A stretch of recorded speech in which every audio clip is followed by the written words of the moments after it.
नमस्कार, आदाब। नाजरीन, आपके पसंदीदा प्रोग्राम पाकिस्तान रिपोर्टर में आप सबका इस्तकबाल है।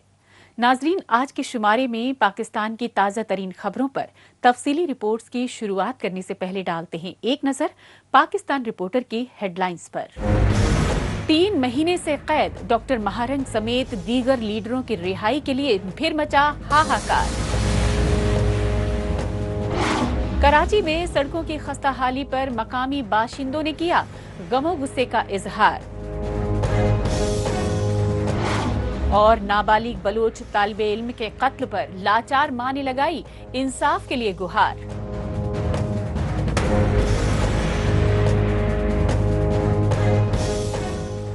नाजरीन, सबसे पहले रुख करते हैं पाकिस्तानी फौज के जबरन कब्जे वाले बलूचिस्तान सूबे के तुर्बत शहर का और जायजा लेते हैं पाकिस्तानी फौज और खुफिया एजेंसियों की बढ़ती रियासती दहशतगर्दी को लेकर मचे हाहाकार का।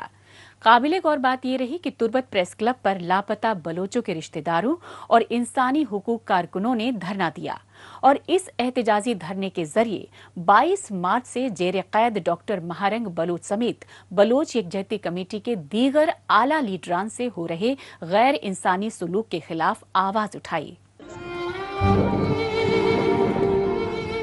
जरा गौर से देखिए बलूचिस्तान की इस बुजुर्ग वालिदा को, जिसकी आंखें अपने लापता बेटे के इंतजार में आंसू बहाते बहाते पथरा चुकी हैं। लेकिन लापता बलोचों के कुछ खानदान ऐसे भी हैं जिनकी आंखों से बरसों गुजरने के बावजूद आंसू थमने का नाम नहीं ले रहे। जी हां, कुछ ऐसे ही दर्दो कर्ब से दो चार हैं पाकिस्तानी फौज और खुफिया एजेंसियों के रियासती मजालिम से दो चार बलूचिस्तान के लापता अफराद के लवाहिकीन। यही वजह रही कि लापता बलोचों की बाजियाबी के लिए तुर्बत प्रेस क्लब के सामने भूख हड़ताली कैंप के जरिए धरना देते रहे मुतासरा बलूच खानदान। काबिल गौर बात यह रही कि बलूच यकजहती कमेटी यानी BYC के बैनर तले मुनक्किदा इस हड़ताली कैंप में 3 महीनों से कैद डॉक्टर महारंग बलोच समेत दीगर बलोच लीडरान की रिहाई की मांग भी दोहराई गई। BYC इन सब के खिलाफ आवाज उठाने वाली तंजीम BYC इस वक्त क्रैकडाउन का सामना कर रही है। BYC की लीडरशिप गैर कानूनी हिरासत में है, गैर कानूनी मुकदमात के तहत उन्हें जेल में रखा गया है। और मैं जो सहाफ़ी है जो इंसानी हुकूक की बात करते हैं या इंसानी हुकूक के जो इदारे हैं उन सब से यही दरख्वास्त करती हूँ कि हमारे लिए आवाज़ उठाएं। अमन के नाम पर बलूचिस्तान को कत्लगाह बनाया गया है, हमारी ज़िंदगियों को शदीद ख़तरात लाहक हैं। मैं उन सब लोगों से दरख्वास्त करती हूँ कि आवाज़ उठाएं बलूचों के लिए, बलूचिस्तान के लिए। 2 मार्च 2010 बलूच कल्चर डे एक ऐसा दिन जो हमेशा हमारे दिलों में नक्श रहेगी। उसी दिन मेरे भाई पर हमला किया गया, वो शदीद ज़ख्मी हुए और फिर सारी ज़िंदगी के लिए मफलूज हो गए। मगर सोचिए, ये ज़ख्म भी उनके हौसले को तोड़ ना सकी। वो अपने लोगों के लिए मुसलसल बोलते रहे, लिखते रहे, हक के लिए खड़े रहे। आज वो जेल में कैद हैं। ना सिर्फ कैद बल्कि रोज़ नए जुल्म का निशाना। मौजूदा जेल सुप्रिटेंडेंट सिक्योरिटी इदारों के इशारों पर उन्हें दबाव में लाने की कोशिश कर रहा है। पहले जिस्मानी तशद्दुद, उन पर हमला किया गया, अब ज़हनी तशद्दुद। उनके ज़रूरी तिबी इलाज को रोका जा रहा है। एक मफलूज इंसान से उसका हक के इलाज छीनना, क्या ये इंसानियत है? क्या ये इंसाफ है? खुले आसमान के नीचे अपने प्यारों की बाजियाबी के लिए खेमों में भूख हड़ताली कैंप में लापता बलोचों के खानदानों ही नहीं बल्कि BYC के मकामी लीडरान और इंसानी हुकूक कारकुनों ने बढ़ चढ़ कर हिस्सा लिया। मुजाहिरीन ने अपने हाथों में पाकिस्तानी बर्बरियत के खिलाफ पोस्टर्स और प्ले कार्ड्स तो थामे हुए थे, लेकिन अपनी बेबसी और जबान बंदी का इजहार करने के लिए मुंह पर टेप भी चिपकाए हुए थे। इसकी असल वजह यह रही कि बलूचिस्तान पर 77 वर्षों से जबरन काबिज पाकिस्तानी फौज और खुफिया एजेंसी ISI की रियासती जुल्म ज़्यादतियों की तमाम हदें पार हो चुकी हैं और बलूचिस्तान ही नहीं बल्कि पूरे पाकिस्तान में नाफिज गैर एलानिया मार्शल लॉ के खिलाफ आवाज उठाने वालों की खैर नहीं। سپریڈن صاحب یہاں پہ موجود نہیں ہے. تو صبح سے میری بہن آئی ہوئی ہے اور ہم دونوں آئے ہوئے ہیں, یہاں پہ بیٹھے ہوئے ہیں, انتظار کر رہے ہیں. یہ کہہ رہے ہیں کہ سپریڈن صاحب نے تو پہلے ہم سے بدتمیزی کی اور پھر بعد میں وہ کہنے لگے کہ آئی جی صاحب نے مجھے منع کیا اور آئی جی نے کہا ہے کہ ڈاکٹر سے ریلیٹڈ جو بھی ڈاکومنٹس ہوں گے وہ پہلے میرے پاس آئیں گے, میں نہیں دیکھوں گا, میں نہیں چیک کروں گا, پھر آپ لوگوں نے اس پہ مہر لگانی ہے, جو بھی کرنا ہے آگے پروسیڈ تبھی ہوگا جب ہم اجازت دیں گے. اور جب ہم لوگوں نے کہا کہ آپ کو کس نے کہا ہے کہ آپ آئی جی کے پاس بھیجیں, حالانکہ اس طرح کا کوئی وہ نہیں ہے, تو انہوں نے کہا مجبور ہے, ہم بے بس ہے, ہم کچھ نہیں کر سکتے. اور جب ہم لوگوں نے ریزسٹ کیا, وہاں پہ بیٹھے رہے, تو وہ غائب ہو گئے. پھر جب ہم لوگوں نے وہاں جیل کے اندر ہم بیٹھے ہوئے تھے اور ہم نے پروٹیسٹ کیا ہوا تھا کہ جب تک سپرنٹینڈنٹ نہیں آئیں گے ہم ان سے بات نہیں کریں گے, ہم یہاں سے ہلیں گے بھی نہیں. میں لاپتہ آصف اور رشید بلوچ کی ہمشیرہ ہوں, جنہیں 7 سالوں سے ظاہر کردہ گرفتاری کے بعد ریاستی فوج اور ایجنسیوں نے جبری طور پر لاپتہ رکھا ہوا ہے. ہم آج تک نہیں جانتے کہ وہ کہاں اور کس حال میں ہیں. بلوچستان میں اس وقت انسانی حقوق کی سنگین خلاف ورزیاں ہو رہی ہیں. آپریشن کے نام پر بلوچ نوجوانوں کو, بچوں کو, بوڑھوں کو اور بلوچ بیٹیوں کو جبری گمشدہ کیا جا رہا ہے, جیسے ماجبین کئی دنوں سے جبری لاپتہ ہے. اور مسخ شدہ لاشیں تیزی سے پھینکی جا رہی ہیں, اور لاشوں پہ تشدد کے واضح نشانات ہیں, یا کہ کچھ افراد ایسے ہیں جنہیں بازیاب کیا جاتا ہے لیکن وہ بچ نہیں پاتے ہیں کیونکہ ان پر بہت زیادہ تشدد ہوا ہوتا ہے. بلوچ نسل کشی کے خلاف آواز اٹھانے والی بلوچ یکجہتی کمیٹی کے آرگنائزر ڈاکٹر مہرنگ بلوچ سمیت دیگر سینئر لیڈران کی 3 مہینوں سے جاری غیر قانونی قید نے بلوچستان میں آزادی کی تحریک کو بنگلہ دیش جیسے نازک مرحلے پر پہنچا دیا ہے, کیونکہ پاکستانی فوج اور خفیہ ایجنسی ISI ریاستی ظلم زیادتیوں سے اجیرن بلوچ خاندانوں کو پرامن احتجاج تک کرنے نہیں دے رہی. ستم ظریفی یہ ہے کہ پاکستانی فوج کے ترجمان لیفٹیننٹ جنرل احمد شریف چودھری تو بلوچ یکجہتی کمیٹی کے آرگنائزر ڈاکٹر مہرنگ بلوچ سمیت لاپتہ بلوچوں کے لواحقین کو دہشت گردوں کی پراکسی تک قرار دے چکے ہیں. یہی وجہ رہی کہ کوئٹہ جیل میں قید ڈاکٹر مہرنگ بلوچ سے ان کی بہن کو ملنے تک کی اجازت نہیں دی گئی.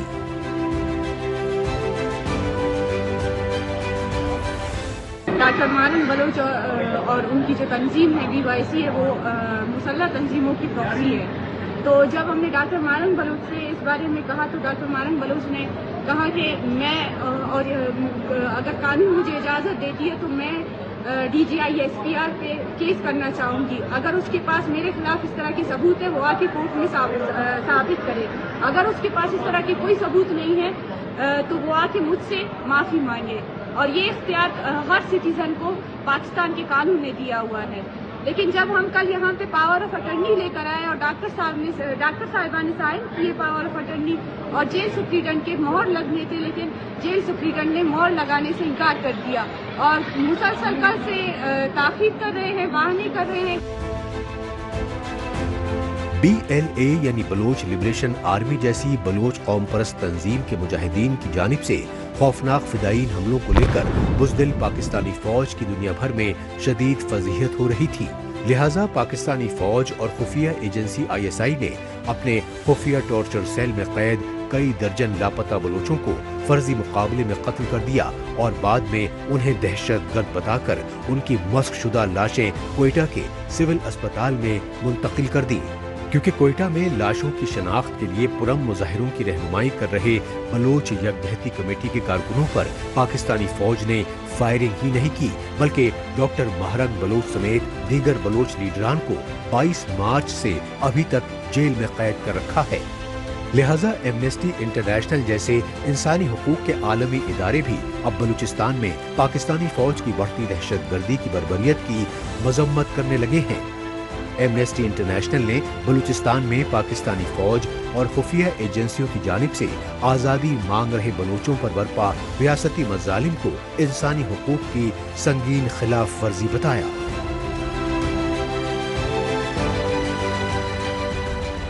اب بات پاکستان کی کمرشل اور سندھ صوبے کی راجدھانی کراچی کی, جس سے پاکستان کے قومی خزانے کا ہر سال سب سے زیادہ ریونیو ملتا ہے. ताहम सितम ज़रीफ़ी ये है कि पाकिस्तान का तिजारती हब माने जाने वाली पोर्ट सिटी कराची मौजूदा दौर में अपनी बदहाली पर आंसू बहा रही है।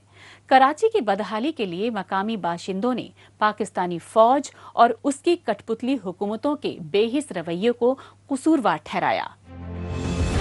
ये मनाजिर हैं पाकिस्तान की इक्तिसादी और सिंध सूबे की राजधानी कराची के, जिसे मिनी पाकिस्तान और शहर कायद कहा जाता है। इसकी असल वजह ये है कि कराची शहर में पाकिस्तान के कोने कोने और हर नस्लो मजहब से ताल्लुक रखने वाले लोग रोजगार व कारोबार के लिए आते हैं। इसके अलावा बैरूनी मुल्कों से लौटे ओवरसीज पाकिस्तानी खानदान भी आबाद हैं। ताहम शहर कायद कराची, जो कभी रोशनियों के शहर के तौर पर अपनी खुसूसी पहचान रखता था, अब कराची टूटी फूटी सड़कों, गंदगी और जगह जगह कूड़े कचरे के ढेरों के चलते कचराची बन चुका है। हुकूमत को चाहिए कि ये रोड बनवाए, क्योंकि पहले भी बहुत ख़राब है और बहुत सारे ख़राब हैं, ये नहीं कि ख़राब हैं, बहुत ख़राब हैं। हुकूमत इस पर तवज्जो नहीं दे रही, क्योंकि ये बजट जिसको भी मिलता है वो खा जाते हैं। आधा खाते हैं, आधा इस्तेमाल करते हैं, फिर बोलते हैं कि हमने कर दिया है काम, जो भी करना था कर दिया है। और ये बारिश के बाद तो हादसात होते हैं, बहुत सारे यानी कि लोग तकलीफ़ में आ जाते हैं। और हुकूमत को चाहिए कि ज़्यादा से ज़्यादा इन रोडों पर तवज्जो दे और इन नए रोड बनाने में थोड़े यानी कि मदद करे, और ताकि लोगों को परेशानी ना हो। काबिले गौर बात यह है कि पाकिस्तान के सबसे बड़े और मुआशी लिहाज से अहम शहर कराची में बारिश से कबल सड़कों की खस्ताहाली ने सूबाई हुकूमत और मकामी इंतजामिया की कारकर्दगी पर सवालिया निशान खड़े कर दिए हैं, क्योंकि सूबाए सिंध की राजधानी कराची में तूफानी बरसात का मौसम शुरू होने से कबल ही शहर की सड़कें टूट फूट का शिकार हैं। लिहाजा सड़कों पर जगह जगह गड्ढों की भरमार की वजह से न सिर्फ घंटों ट्रैफिक जाम रहता है, बल्कि सड़कों पर हादसात के इम्कानात भी बने रहते हैं, क्योंकि राहगीरों के लिए बारिश में सड़कों के तालाब बनने पर ये अंदाजा लगाना मुश्किल हो जाता है कि खतरनाक गड्ढे कहां कहां पर हैं।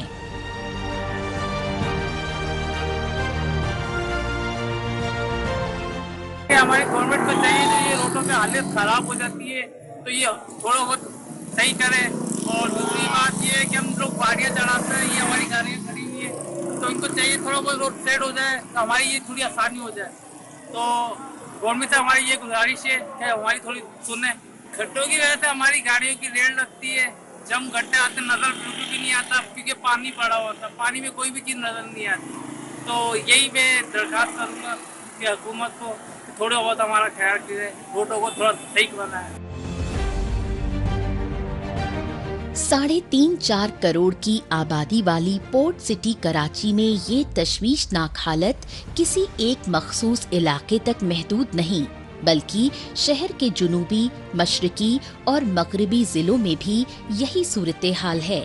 लेकिन सबसे ज्यादा संगीन हालत कराची में गंदे नालों और कूड़े कचरे के ढेरों के नजदीक बसी झुग्गी झोपड़ियों में गरीब खानदानों की है, जिन्हें अक्सर डेंगू, मलेरिया और चिकनगुनिया जैसी बवाई बीमारियों का सामना करना पड़ता है, क्योंकि कई नाले पूरे साल इस कद्र गंदगी से भरे रहते हैं। जहां बारिशों के मौसम में बेशतर सड़कों पर गंदगी के सैलाबी मनाजिर आम हो जाते हैं। पीपल्स पार्टी 12, 15, 14 साल से सिर्फ सिंध में नहीं, कराची की शहरी हुकूमतों में भी जो है ना वो उनके लोग बैठे हुए हैं, उन्होंने मनपसंद बिठाए हुए हैं। या तो उन्होंने अपने इत्तेहादी जो जमात है, जो एमक्यूएम, जो खामोश इत्तेहादी है उनके थ्रू वो काम कर रहे हैं। उनको थोड़ा सा दे दिया, वो खामोश होकर बैठ गए। PTI उन्होंने भी कुछ काम नहीं किया। वो जो वफाक में थे उन्होंने ऐलान किया था 1100 अरब रुपये का, 1 अरब भी नहीं मिला। तो इस तरह सब ने कराची को खाया है, कराची से पैसे लिए हैं, लगाया नहीं है।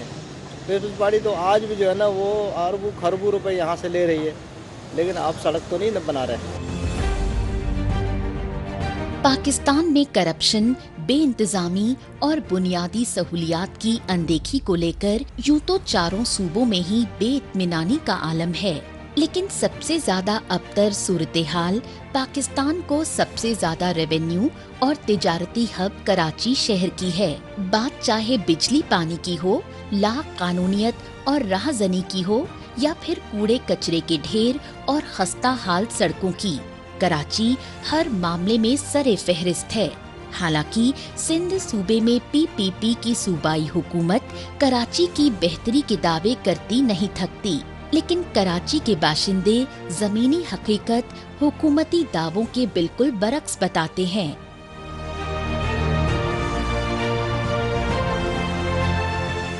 ये अगर करप्शन और इस तरह की वो नहीं रुकेगी तो शहर जो है ना, ये मोहनजोदड़ो शहर बन जाएगा। आप देखें, क्योंकि अब लोग अक्सर बिजनेसमैन यहाँ से चले गए, अक्सर कारोबारी लोग यहाँ से चले गए, क्योंकि यहाँ इंफ्रास्ट्रक्चर है ही नहीं।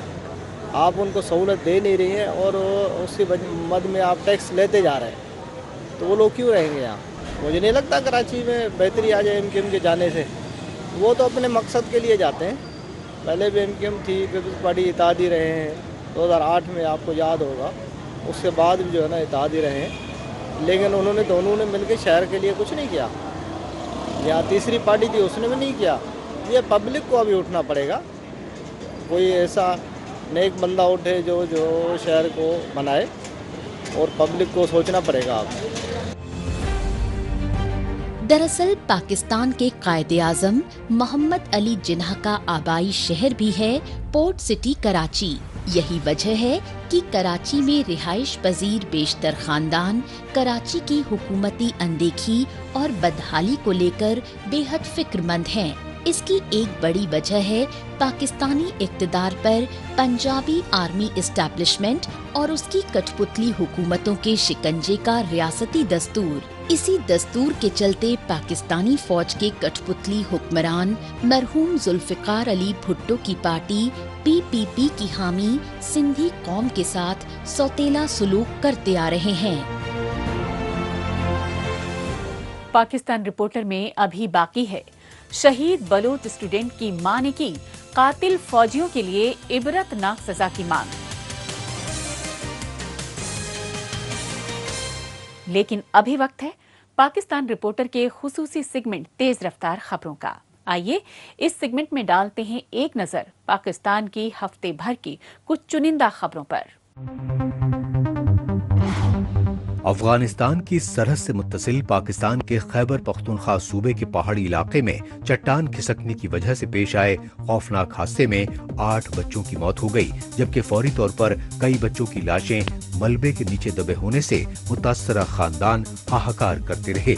हादसे की इत्तला मिलने पर पुलिस और रेस्क्यू टीमें पहुंची, लिहाजा उन्होंने लाशों को सरकारी अस्पताल में मुंतकिल करने के बाद बताया कि यह हादसा तूफानी बारिशों के सबब पहाड़ी जिले शांगला में पेश आया, क्योंकि हादसे से पहले दर्जनों बच्चे क्रिकेट खेल रहे थे, तभी चट्टानी तूदे की जद में दर्जनों बच्चे आ गए। इस मौके पर रेस्क्यू टीम ने मलबे के नीचे दबे लापता बच्चों की तलाश के लिए जंगी सतह पर ऑपरेशन जारी रखने की बात कही। इसराइल और ईरान के दरमियान जंग के दौरान पाकिस्तानी तुलबा तालिबात व जायरीन को बाहिफाजत वापस भेजा गया। सरकारी जराया के मुताबिक ईरान से सैकड़ों की तादाद में पाकिस्तानी तुलबा और जायरीन के अलावा आम शहरी लौटे, लिहाजा उन्हें उनके आबाई घरों को रवाना कर दिया गया। ईरान से ताफ्तान बॉर्डर के जरिए 214 पाकिस्तानी तुलबा और 545 शिया जायरीन क्वेटा पहुँचे, जिन्हें उनके आबाई इलाकों तक पहुँचाने के दावे किए गए। पाकिस्तानी वजारत खारजा ने 268 पाकिस्तानी शहरियों को इराक के रास्ते 2 खुसूसी परवाजों के जरिए वतन वापस लाने की बात कही। इसके साथ ही ईरान और इराक में बाकी फंसे पाकिस्तानी तुलबा और जायरीन को वापस लाने के लिए भी हर मुमकिन कोशिश करने का यकीन दिलाया। पाकिस्तान के खैबर पख्तूनख्वा सूबे के कबायली जिले कुर्रम में बारूदी सुरंग के धमाके में 4 मकामी पश्तूनों की मौत हो गई, जबकि 4 पश्तून शदीद तौर पर जख्मी बताए गए। ये बारूदी सुरंग का धमाका उस वक्त हुआ जब मुतासरा पश्तून खानदान गाड़ी से रिश्तेदारों से मिलने जा रहे थे। دھماکے سے پورے علاقے میں خوف و دہشت پھیلنے پر امدادی ٹیمیں موقع پر پہنچی اور انہوں نے لاشوں اور زخمیوں کو ڈسٹرکٹ ہیڈ کوارٹر اسپتال پارا چنار پہنچایا، لیکن پارا چنار اسپتال کے ڈاکٹرز نے کئی زخمیوں کی حالت بے حد تشویشناک بتائی۔ دھماکے کے بعد پولیس نے پورے علاقے کو سیل کر کے ملوث دہشت گردوں کو جلد گرفتار کرنے کا یقین دلایا، لیکن متاثرہ پشتون خاندانوں نے پاکستانی فوج پر بارودی سرنگیں بچھا کر قبائلی علاقوں کو نو گو ایریا بنانے کے الزامات لگائے۔ پاکستان میں مہاجروں کی سیاسی جماعت MQM کے لیڈروں نے مہنگی بجلی اور لوڈ شیڈنگ کو لے کر مچے ہاہاکار پر ہنگامی پریس کانفرنس کی۔ اس کانفرنس سے MQM یعنی متحدہ قومی موومنٹ کے لیڈر مصطفیٰ کمال نے خطاب کرتے ہوئے بجلی کو دہشت گردی سے زیادہ سنگین مسئلہ بتایا۔ مصطفیٰ کمال نے کہا کہ پاکستان میں صنعت کاروں سے لے کر گھریلو صارفین تک کو 34 روپے فی یونٹ بجلی سپلائی کی جا رہی ہے، جبکہ پاکستان میں نیپرا یعنی national electric power regulatory authority کی فی یونٹ بجلی کی لاگت تقریباً 8 روپے 50 پیسے آتی ہے، لیکن نیپرا پاکستان میں بجلی پیداوار کے لیے ذمہ دار کمپنیوں کو بجلی پیدا نہ کرنے پر بھی بھگتان کر رہی ہے اور وہ رقم پاکستان کے غریب عوام کی بجلی بلوں کے ذریعے وصول رہی ہے۔ ناظرین، آخر میں ایک بار پھر بات بلوچستان کی، جہاں پاکستانی فوج نے آزادی کی مانگ کر رہے بلوچوں میں خوف و دہشت پھیلانے کے لیے قتل و غارت گیری کی تمام حدیں پار کر دی ہیں۔ اس سچائی کی تازہ انسانیت سوز مثال بلوچستان کے مستنگ شہر میں منظر عام پر آئی، کیونکہ مستنگ پریس کلب میں ایک متاثرہ بلوچ خاندان کی جانب سے ہنگامی پریس کانفرنس منعقد کی گئی اور اس پریس کانفرنس کے ذریعے پاکستانی فوج کی جانب سے مستنگ میں قتل کیے گئے بلوچ اسٹوڈنٹ کی ماں نے انصاف کی گہار لگائی۔ پاکستانی فوج اور خفیہ ایجنسی ISI کے جبراً قبضے سے بلوچستان کو آزاد کرانے کے لیے مسلح جدوجہد کر رہی BLA اور BLF جیسی علیحدگی پسند تنظیموں نے فدائین حملے بے حد تیز کر دیے ہیں۔ بلوچ مجاہدین فدائین حملوں کے ذریعے ایک طرف پاکستانی فوج اور خفیہ ایجنسیوں کے قافلوں اور چھاونیوں کو نشانہ بنا رہے ہیں، دوسری طرف بلوچستان میں واقع پاکستان کے سرکاری محکموں کے دفاتر پر یلغار کر کے ریاستی رٹ کو کھلا چیلنج کر رہے ہیں۔ لہٰذا بلوچ مجاہدین کے فدائین حملوں سے بوکھلائی پاکستانی فوج بے گناہ بلوچ خواتین اور بچوں کو ٹارگٹ کلنگ کا شکار بنا کر بغاوت کی آگ بھڑکا رہی ہے۔ انہوں نے ایک مارنگ گرفتار کیا، اب میں مارنگ بنی ہوں۔ کل کوئی میری یہ بچی، اس کا کیا قصور؟ اس کو یہ ابھی بھی پتہ ہے کہ اس کے بھائی کو بے گناہ شہید کیا گیا، کل کو یہ بھی مارنگ بنے گی۔ میرے دوسرے 2 بچے جو معصوم بیٹے ہیں ان کے لیے بھی خطرہ بنے۔ یہ FC والے یہ ہمیں دمکا رہے ہیں کہ اگر ایکشن لیا ہم آپ لوگوں کے خلاف، ہم آپ لوگوں کو گھر سے اٹھائیں گے، ہم آپ کے دوسرے بچوں کو اٹھائیں گے۔ ہمیں کچھ بھی ہوا، ہمیں نقصان تھوڑا سا بھی ہوا، مجھے میرے بچوں کو ذمہ دار یہی ریاست ہے۔ ریاست مجھے اس سے کوئی امید نہیں، مجھے انصاف دیا جائے۔ مجھے اپنے بلوچ بھائیوں سے، مجھے اپنے بلوچ سیاسی اداروں سے جتنے بھی ہیں ان سے اپیل ہے میری، مجھے انصاف دیا جائے۔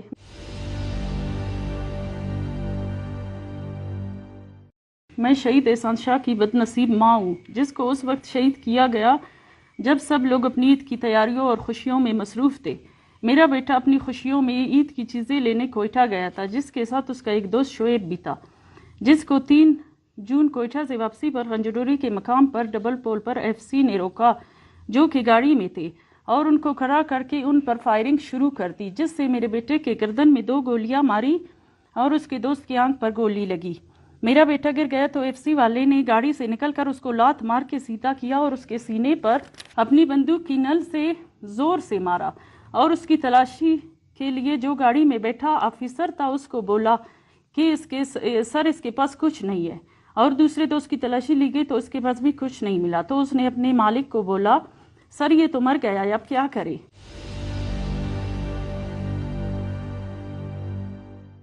مالک آفیسر نے بولا کہ ایمرجنسی والوں کو بولو اور شعیب کو وہ کوئٹہ لے گئے۔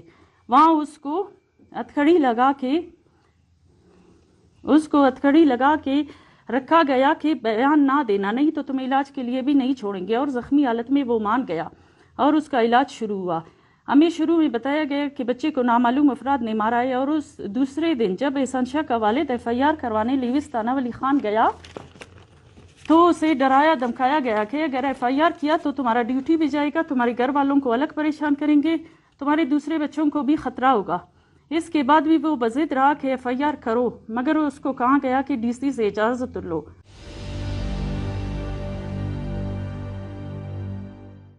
मेरा बेटा मासूम बच्चा, 16 साल बच्चा, 9th क्लास का स्टूडेंट था, उसको क्यों मारा गया? उसका गुनाह क्या था? कसूर क्या था?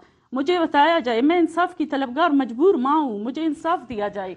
मेरे बेटे का कसूर सिर्फ यही था कि वो एक बलोच था, वो स्टूडेंट था, जो कि हमारे मुआफिज के नाम पर जो कातिल रास्तों में खड़े हैं, उन्होंने क्या देखा मेरे बेटे के साथ आकर बताए मुझे। अब मुझे पता है हुकूमत इन्हीं का है जो बलोच नस्ल खुशी करवा रही है। ये मुझ पर भी इल्ज़ाम लगाएंगे, मेरे बेटे पर भी, जो इनके मुंह में आएगा ये बोलते जाएंगे। इंशाल्लाह इस दुनिया की अदालत से बड़ी एक और अदालत अल्लाह की है, और वो खुद शहीद का हिसाब लेगा। मेरी तरह बहुत सी माओं के गोद इन FC वालों ने उजाड़े हैं।